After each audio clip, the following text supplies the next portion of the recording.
صادق مجلس الوزراء العراقي على ورقة الإصلاحات التي وافقت عليها الكتل السياسية الممثلة في مجلس النواب، والتي شملت بحث تقديم موعد الانتخابات المحلية وإلغاء المجالس البلدية الحالية لامتصاص الغضب الشعبي، وسط تصاعد التظاهرات العراقية التي خرجت اليوم في جمعة الرابعة للتأكيد على استمرارها في مطالب التغيير. وذكر بيان لمجلس الوزراء أنه صادق على ورقة الإصلاحات والتي من أهم بنودها الإسراع بتشريع قانون الأحزاب وبحث تقديم موعد انتخابات مجالس المحافظات وإلغاء المجالس البلدية الحالية،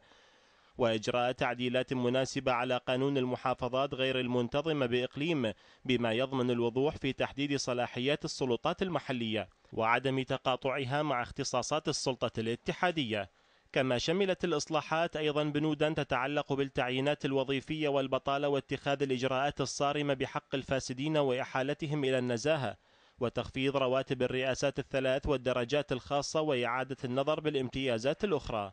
إضافة إلى تحسين الواقع الخدمي والصحي والتعليمي والزراعي والنقل والقطاعات الأخرى. واستمرت التظاهرات الاحتجاجية في مدن العراق وسط جمعة مستمرون، وهي الرابعة في ساحة التحرير وسط بغداد، أطلقها ناشطون عراقيون ومنظمات المجتمع المدني إضافة إلى شباب ثورة 25 من شباط على صفحات تويتر وفيسبوك ومواقع التواصل الاجتماعي الأخرى للمطالبة بالتغيير وإطلاق سراح المعتقلين الذين عزم ذووهم على المشاركة اليوم. لقناة الرشيد، ماجد حميد.